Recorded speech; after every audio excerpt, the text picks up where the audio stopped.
on Sunday, finally, the season 2 premiere for House of the Dragon started, and it was, I thought, amazing. I loved it. I loved every second of it.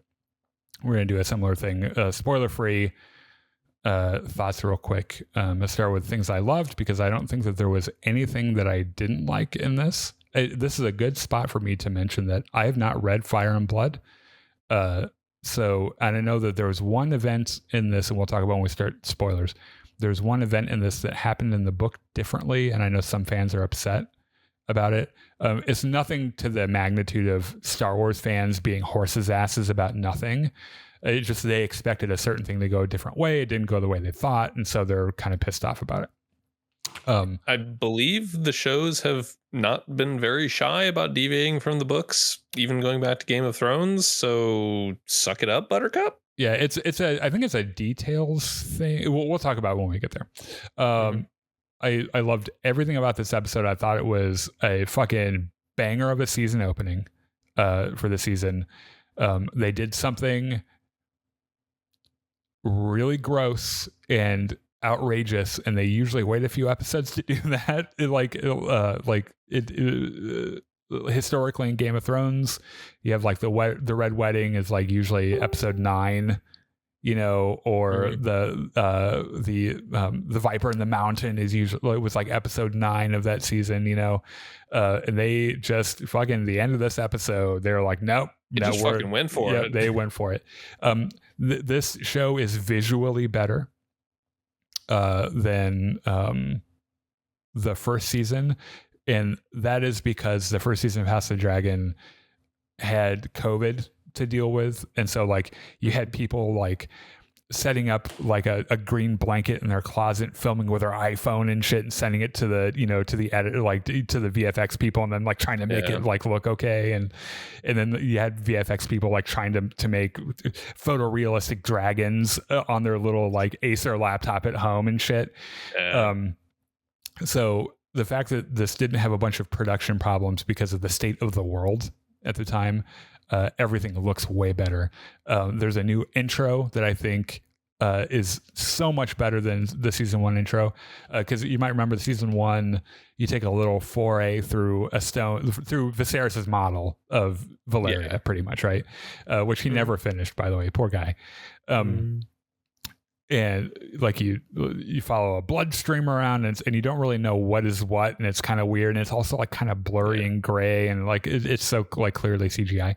This is obviously CGI, but it's stylized to fuck, and it's like this really, like it's like you're watching a tapestry. It's really ornate tapestry of the extended Targaryen family tree, and the big events. There's like Aegon's conquest is in there and shit. It reminded me of the title sequence of Last of Us with the fucking mushrooms springing up everywhere. Yeah, the like not because any of that was happening, but just the way the threads were moving through everything. Yeah, like the motion of it. That. Yeah, I totally see that. The performances in this episode are out of this world. They're so fucking good, particularly Emma Darcy, who plays Rhaenyra. She has 4 words in this episode, and she had the best performance I've ever seen in Game of Thrones. It's fucking incredible. I could not believe how good it was. It's acting. Yeah. Like she has more scenes than that one, but she acts the fuck out of all of them. Yeah. Sorry.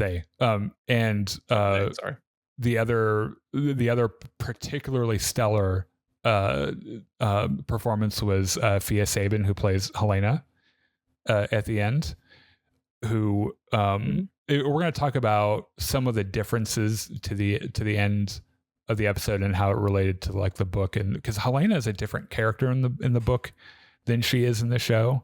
So like in the show, she's absolutely coded as neurodivergent. Like she's absolutely autistic, right? Like there's she has trouble looking at people when she's talking. She has trouble communicating. She doesn't like to be touched.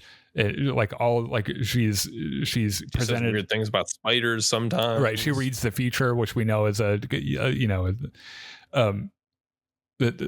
really, by the way. If you're neurodivergent and you're watching this and you're wondering when your green seeing powers pop in, I don't know. I'm sorry. But her performance at the end was just breathtaking. and I thought it was amazing. So I was also a big fan of Matt Smith. Oh yeah, what I love about him, what I love about his steals character, every scene. I know, but he rarely says anything. Like, I guess he had a lot to say in this episode, but a lot of the time, like when Matt Smith gets his script, it doesn't have anything on it. It's just him reacting to stuff, and he does that really well. And we're going to talk about this in spoilers, but the dude has a crime hoodie where you see him in this hoodie, and you're like, Damon's about to go commit some crimes. And it's like, that he's like, oh, I gotta do something crazy. I'm gonna go put the crime hoodie on and go and do the crazy thing. Do you have any spoiler free thoughts about this before we start spoiling? No, I don't think so. I think you nailed everything. Yeah, so we're gonna spoil House of the Dragon season 2 episode 1. Go watch it if you haven't yet. I want to kind of start with the big thing that everyone's talking about, and then we'll kind of go through the plot a little bit. Which is this episode depicts a famous moment in the books called Blood and Cheese, or Cheese and Blood and Cheese, which are the names of the guys that get into the Maegor's Holdfast and commit a murder. And it's the murder of a child, and so how it happens in the show. So the season finale of season 1, Rhaenyra's son Lucerys is murdered, more or less. He's eaten by a fucking dragon. Chomped up by a dragon. And this makes his mother very upset, as you would expect, right? Yes. And Daemon, being the go-getter, is like, you know what? I'm going to anticipate my wife's needs, and I'm going to go have one of the... She specifically says, I want Aemond. I want Aemond Targaryen. Yes, that's the only thing she says in the whole fucking show, and it still is somehow able to command the best performance I've ever seen in the franchise. Daemon hears this and says, okay, let's go fucking get him. Yeah.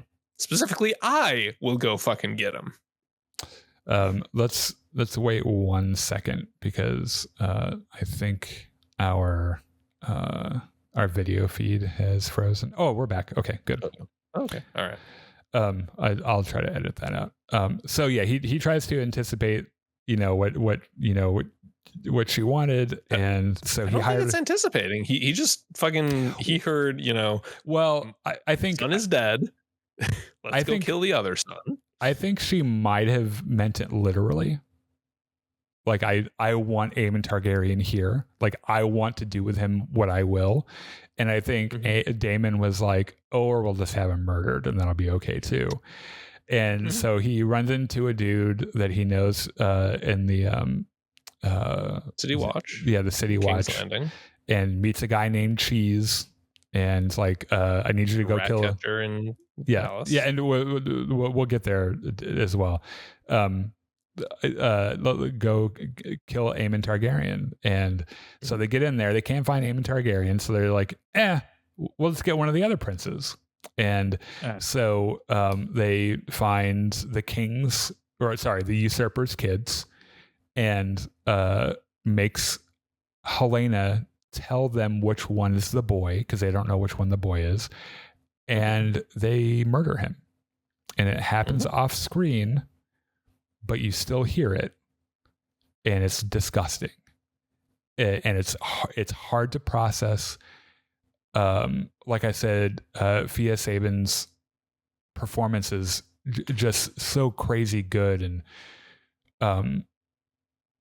the way that it happens in the book is that there's an extra kid that isn't in the show, and the Blood and Cheese make Helena choose which kid they're going to kill, because they don't care which one it is.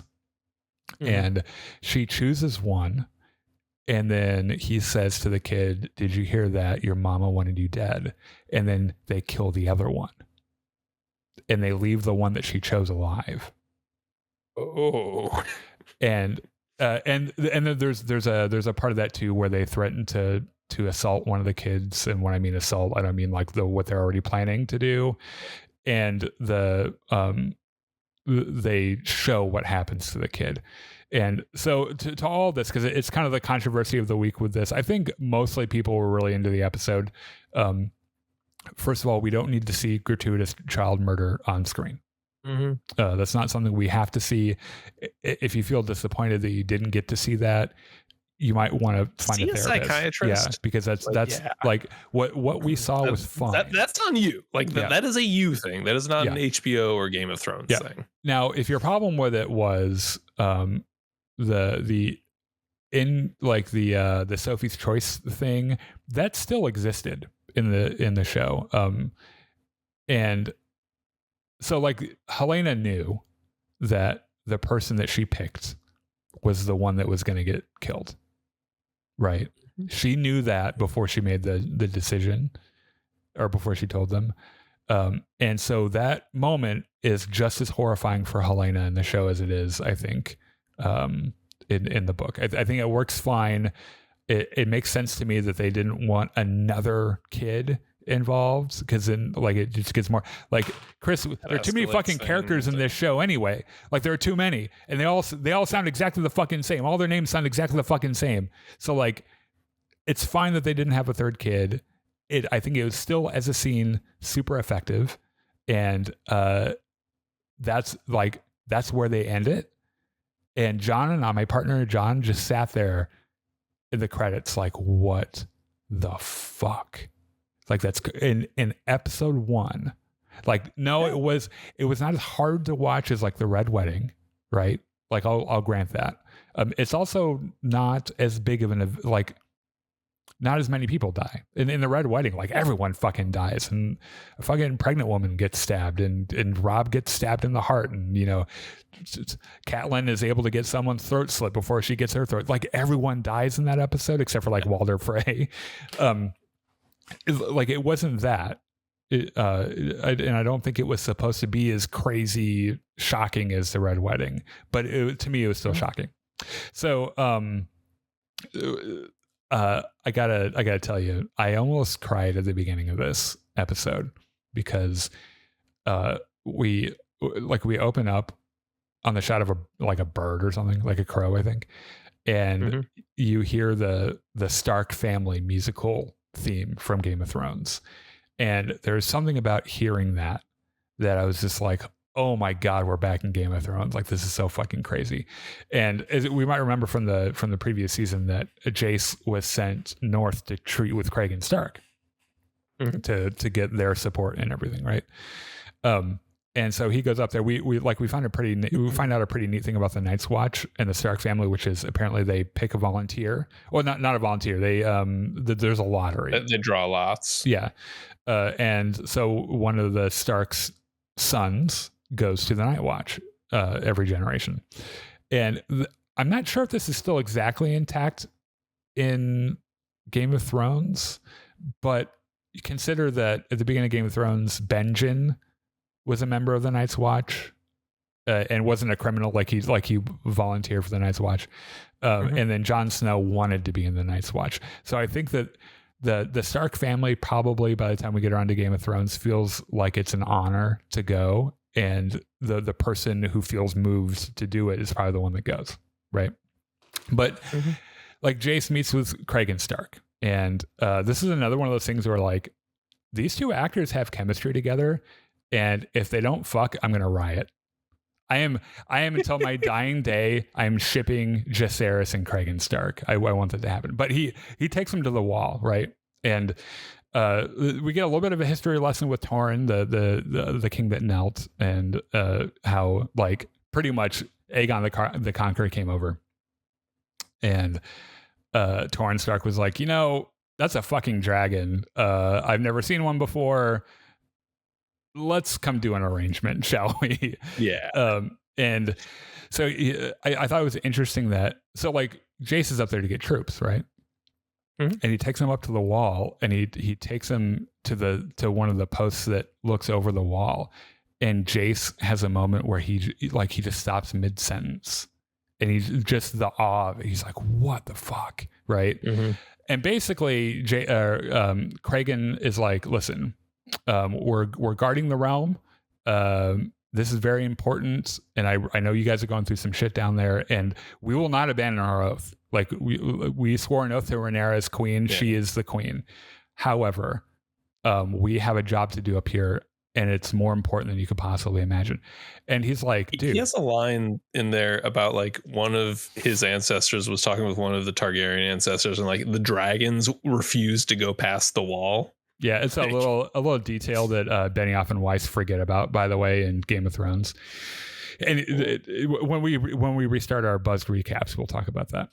But yeah, the like, dragons are like, do you think my ancestors built a 700-foot tall wall of ice to protect against nothing, against wildlings? And Jace is like he like looks at it and is like, what the fuck's out there? And he's like, death, dude. And then they give a little bit of the White Walker theme. Musically, which I was like, oh, it's like they know exactly how to hit me, right? Yeah. He's like, anyway, I'll send you, 2,000 guys. Yeah, you can have our oldest men. And he's like, yeah. But we need to fight a war. And he's like, they can kill like 10,000 of you fucking Southerners, so don't even go there. Like these will be the best fighters you have in your army. And Jace is like, well, let's get married then. That's what happened in my fanfic. Yeah, I was gonna say that's in your mind.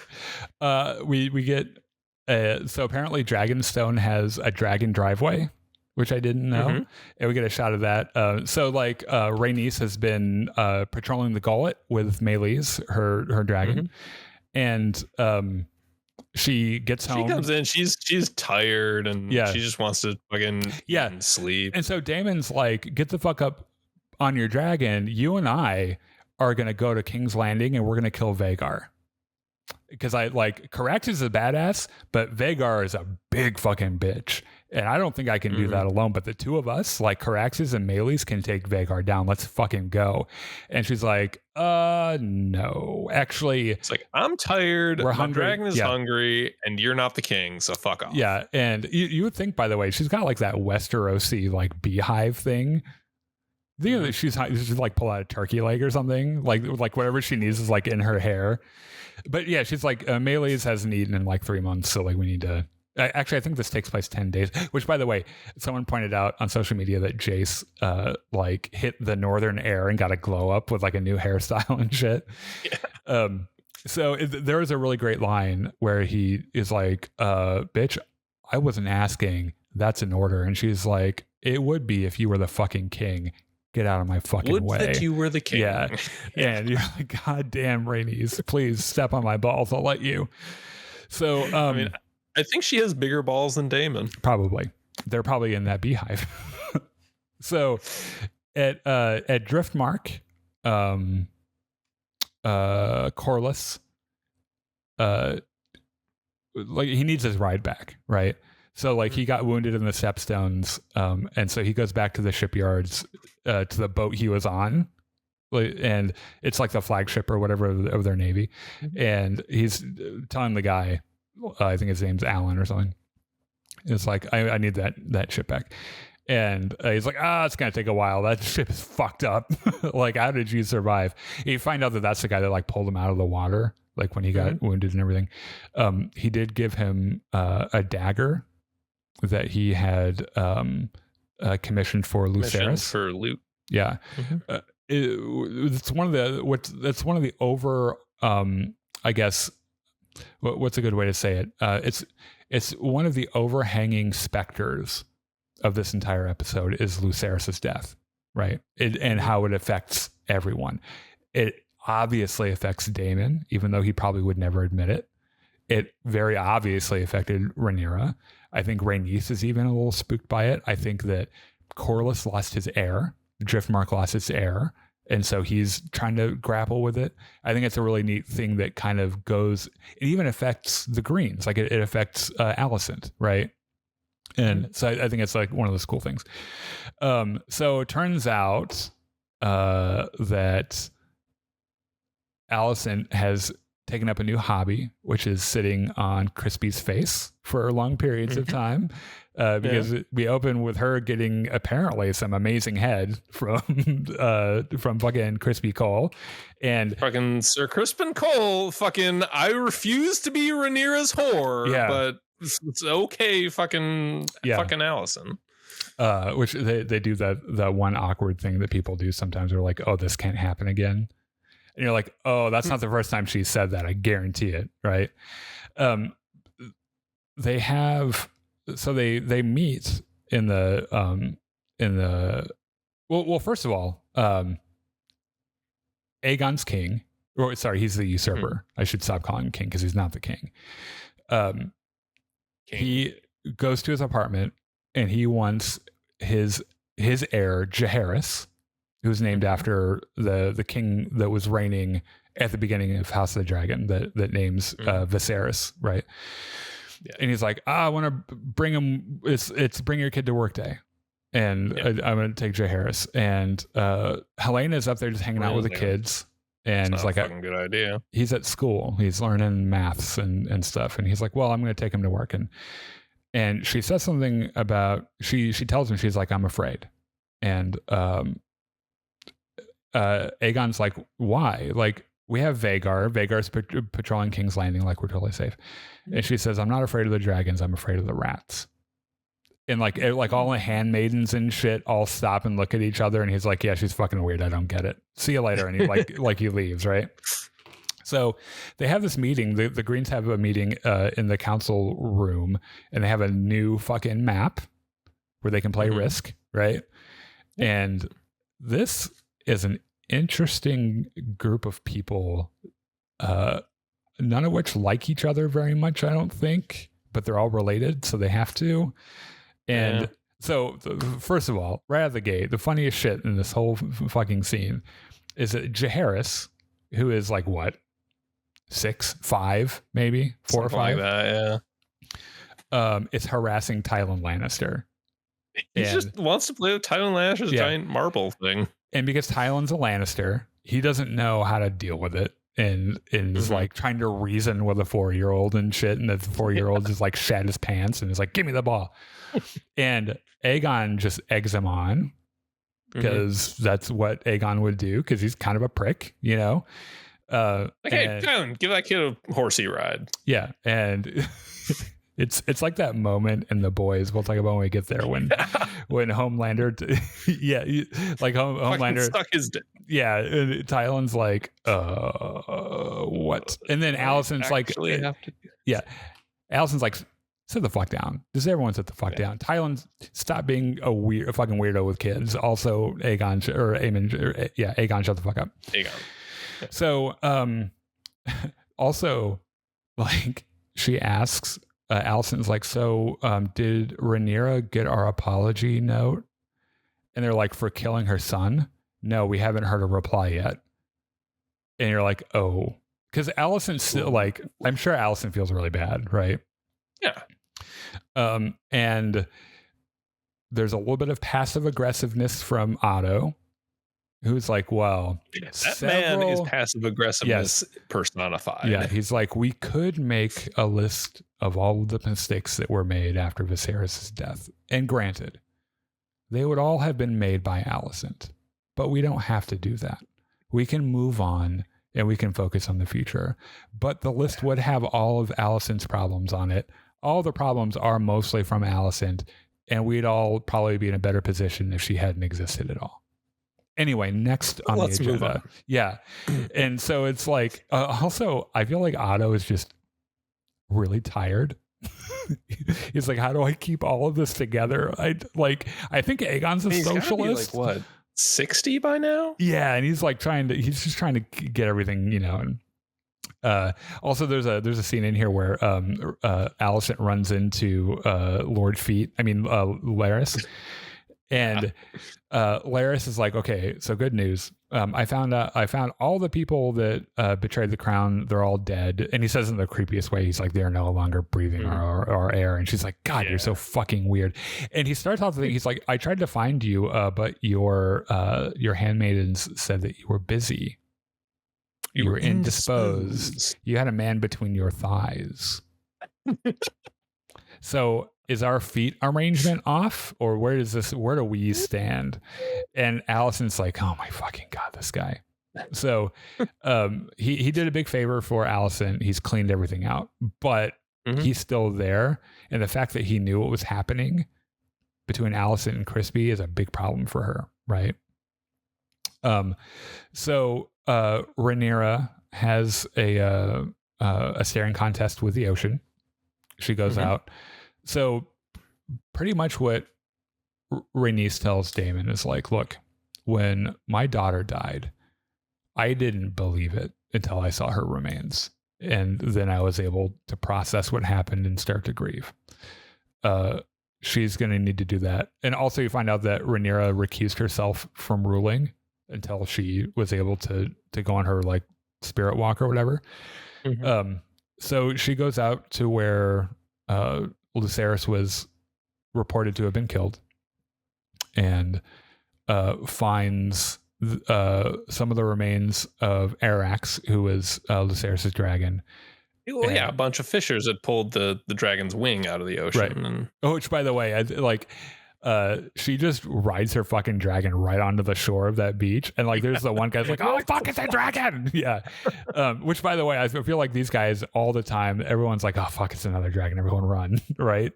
Because no one really understands them except for the Targaryens. Like for the common folk, it's just a flying nuclear bomb, and they're just like, oh shit, it might eat me.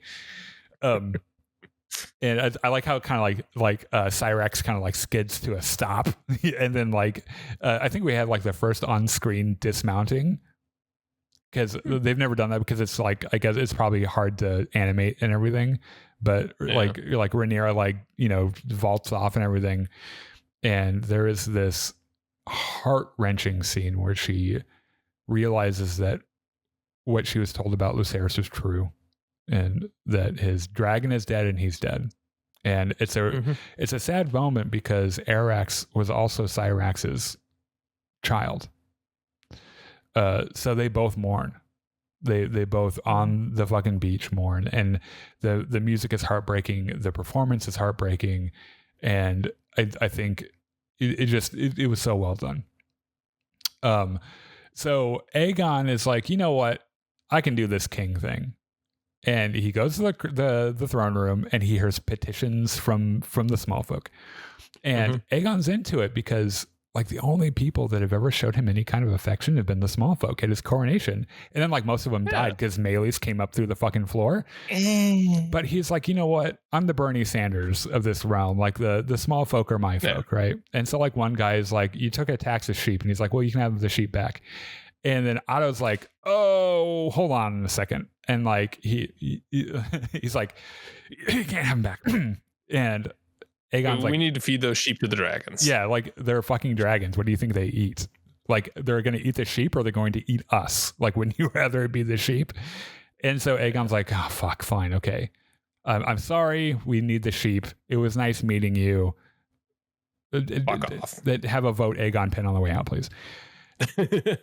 Another guy who represents I guess the Smiths of King's Landing. Yeah. Are like, you guys are ordering these insane amounts of ordnance and guns and scorpions, which are like the big anti-dragon guns. Yeah. And you're not paying for them beforehand. We're just making them with materials, and then you pay us. And that's a huge strain on us, because iron's fucking expensive because of inflation and whatever, because of the war. And Aegon's like, fine, we'll pay you in advance. And then Otto Hightower is like, oh, and he's like, shut the fuck up. In fact, there's a really funny moment where, because when he made the ruling about the sheep, Otto like steps up the steps to the Iron Throne, and like whispers in his ear. And then when Aegon's like, okay, we'll start paying you ahead of time, he goes to step to walk up, and then Aegon shuts him down. And he just walks right back to where he was standing.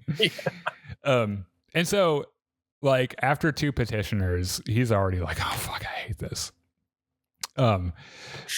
So Rhaenyra comes back to Dragonstone, and walks. Oh, I forgot to mention, Aegon walks into the throne room, and he's got like his bros with him, who are like, he's like, all hail Aegon the Magnanimous, and magnanimous. Sorry, that's a very hard word for me to say.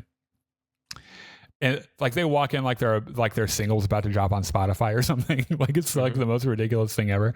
And even Aegon's like, what the frick? Like I don't even know what the fuck that word means. Like what the fuck are you doing? But it's like they're like bros, right? It's like the Aegon frat or something.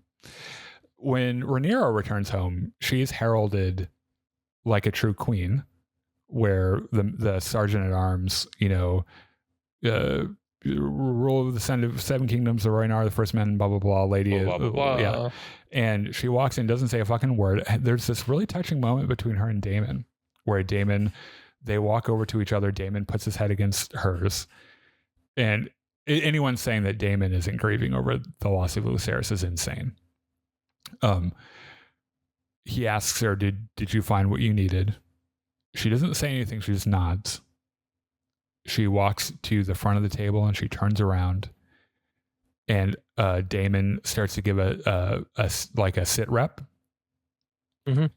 And when the voices die down, with this rage that she's barely able to contain, this rage and this grief, she says, "I want Aemond Targaryen."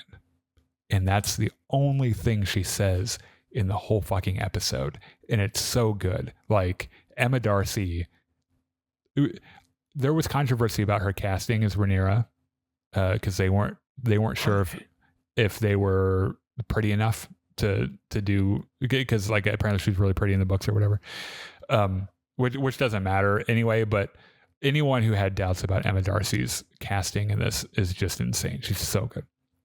I forgot to mention that when Cregan and Jacaerys are talking, he Cregan gets the letter about Lucerys, and you don't see Jacaerys get the news, but you know what it is, right? Yeah.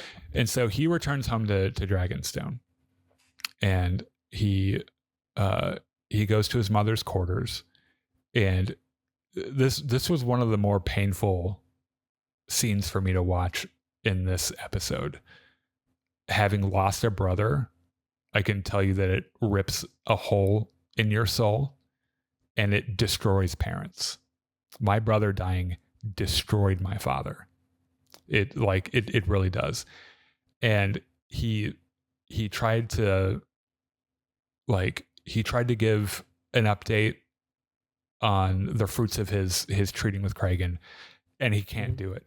He's trying to do the air thing where he pushes his feelings aside. He's all business, but he's not able to do it, and he breaks down in his arms, or in Rhaenyra's arms, and they share a moment of grief together, and it's touching and devastating, and it hurt to watch.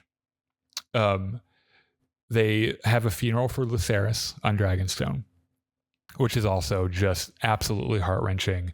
There is no body. So they burn Lucerys' possessions, right? And so they burn the blanket that he was swaddled in when he was a baby. They burn one of his outfits that he wore, and then their little brother Joffrey throws in a toy seahorse that Lucerys played with when he was around the same age, actually. Yeah. And it's just one of those things where it's the music is masterfully done, the acting is just out of this world. You can see Lucerys' betrothed. Is it Laena or Baela? One of them was going to marry him, right? And she's just bereft, right? And I have a feeling that coming out of this, Rhaenyra will figure out a way to resolve herself and fight the fucking war, right? And I'm super excited for it. And okay, so fucking boat pulls up to King's Landing. A hooded figure gets off the boat. It's fucking Daemon in his crime hoodie. The last time you saw him in this hoodie, he murdered his wife, right? So we talked about this at the top of the section of this video about the whole blood and cheese thing. And like I said earlier, it's disgusting in a very effective way. I think that if it was gratuitous, like some people wanted, it would have been very distasteful and inappropriate. But I think there's some things you do not show on camera, even if you're HBO, even if you're doing Game of Thrones, right? And like we don't need to see a 5-year-old gruesomely murdered in front of his mother. That's just it's not. It's beyond the pale. Yeah, it's gratuitous. We just like it. That's what we have an evolutionary. Everyone has an evolutionary thing baked in to protect children. That's just a part of our evolution, right? So that like what we got was almost too much anyway.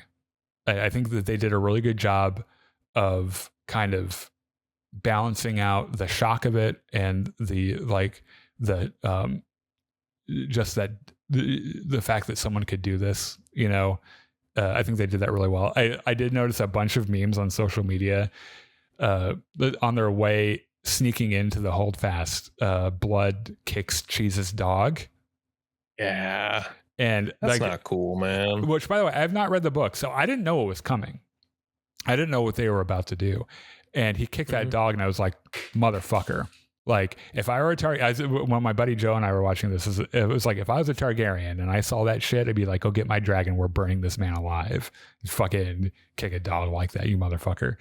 So Jaehaerys, Aegon's heir, is killed. It has his head cut off, and apparently they're gonna like mail it back to Daemon or something. Also, I forgot to mention there's nice little touch. Helena grabs her other kid and walks through the halls, and it's a long shot of that. Yeah, and she walks into her mother's room, and her mom is like mid fucking crispy coal. She is riding the crispy horse, dude. She is on top. She's fucking like, oh my God, you said fucking we can never do this again. Bitch, we knew you didn't fucking mean that. You were going to be up on that dick the first chance you got. And I get it. Crispy's kind of hot. He's a son of a bitch. And I wish he'd die. By the way, in the context of the show, not in real life. Yes. Like, Alicent's the fucking gall that she would be all upset at Rhaenyra for having fun with someone. And then deciding she's going to have fun with the same guy. Jesus fuck, dude. There was one scene I forgot to mention that is important.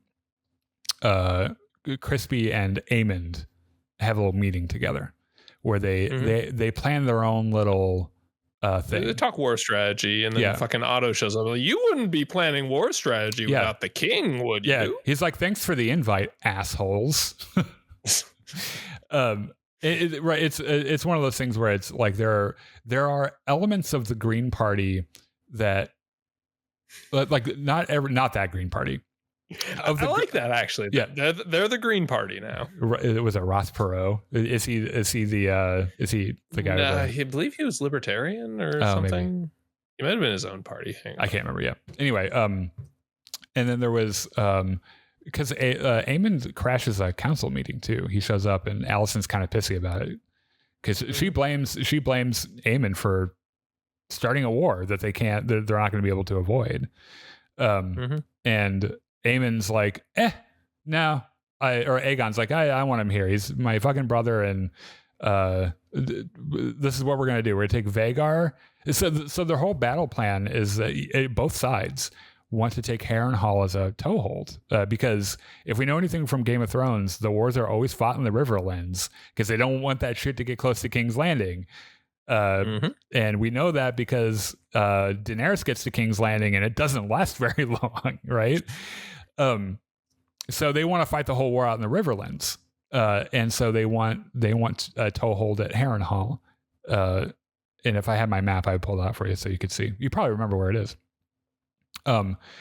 And so like they want to take Vhagar and Sunfire out and just destroy everything.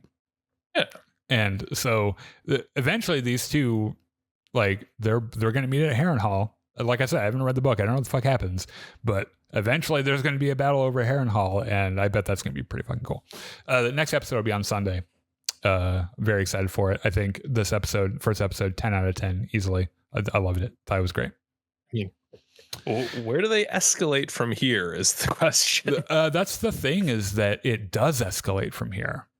And from all the hints that I've seen from people who don't want to spoil it, it's going to get crazy. Like, it's going to get absolutely insane. So I'm looking forward to it. I would say I wouldn't get attached to any dragons because when Game of Thrones happens, there are no dragons. And I'm pretty sure I know what happens to all of them. I think they all fucking die, which sucks because Caraxes, I love that dragon like he's my fucking son. They better not do anything to Caraxes. Maybe Caraxes just like fucks off to old Valyria and just like lives in a stone hut or something for the rest of his life.